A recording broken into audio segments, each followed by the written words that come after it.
Hi అండి, అందరికీ నమస్తే. ఎగ్ మసాలా పప్పు ఎలా చేయాలో చూద్దామండి. రైస్లోకి కానీ చపాతీలోకి కానీ చాలా బాగుంటుందండి ఈ పప్పు. ఒకసారి ట్రై చేయండి, ఎలా వచ్చిందో మీరు చెప్తారు. స్టవ్ మీద ఒక బాండి పెట్టుకొని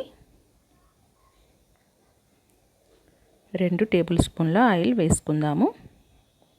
ఈ పప్పులోకి కొంచెం ఆయిల్ ఎక్కువనే పడుతుంది. చాలా బాగుంటుందండి ఈ పప్పు.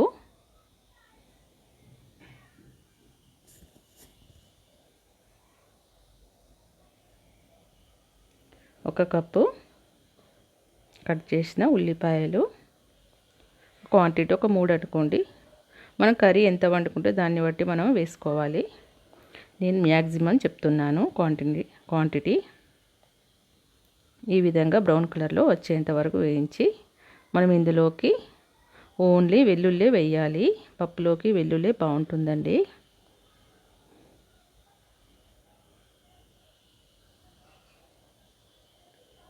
హాఫ్ టీ స్పూన్ పసుపు వేసుకుందాము.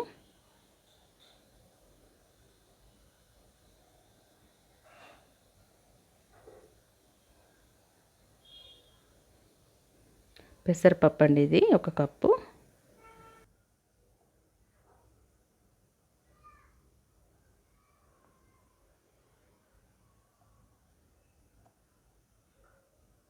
ఈ పప్పును మనము ఆయిల్లో వేయించాలండి. ఆయిల్లో వేయిస్తేనే ఈ పప్పు అనేది మెత్తగా అవ్వదు.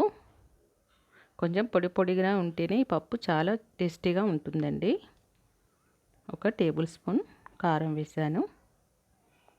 మీ ఇష్టం అండి, తినేవాళ్ళు తక్కువ వేసుకోవచ్చు, ఎక్కువ వేసుకోవచ్చు. 1 టీ స్పూన్ సాల్ట్ వేసాను. మ్యాక్సిమం మనకు సరిపోయేంత వేసుకోవాలి మన టేస్ట్ని బట్టి. 1 గ్లాస్ వాటర్ తీసుకోవాలండి.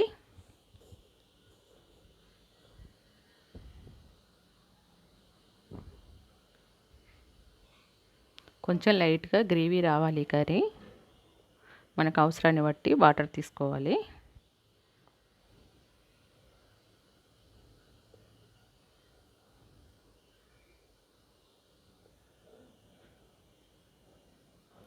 ఇందులోకి మనము ఒక 6 ఎగ్స్ తీసుకుందాము, ఉడకబెట్టినవి.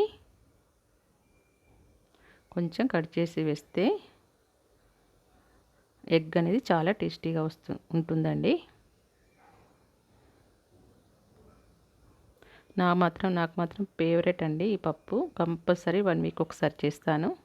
ఈ పప్పు మా అమ్మ దగ్గర నుండి నేర్చుకున్నానండి. నేను మా అమ్మ వాళ్ళ ఇంటికి వెళ్ళినప్పుడు కూడా మా మమ్మీని ఇదే పప్పు చేయమంటానండి, మా అమ్మను. చాలా బాగుంటుందండి ఈ పప్పు. మసాలా పప్పే చేయమంటాను, నాకు ఇష్టం అండి ఈ పప్పు.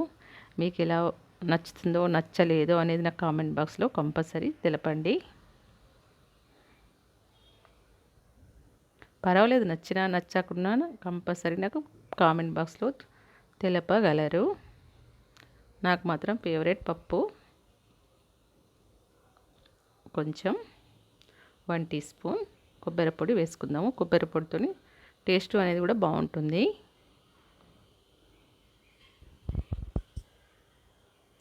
కొంచెం గరం మసాలా, మరీ ఎక్కువ వేయొద్దండి, లైట్గా కొంచెం వేసుకుంటే బాగుంటుంది. 1/2 టీ స్పూన్ ధనియా పౌడర్. ఈ రెసిపీ ఎలా ఉందనేది నాకు కంపల్సరీ తెలపగలరు. నా వీడియోలు చాలా ఉన్నాయండి, చూడండి. కంపల్సరీ సబ్స్క్రైబ్ చేసుకోండి. నచ్చితే ఒక లైక్ చేయండి.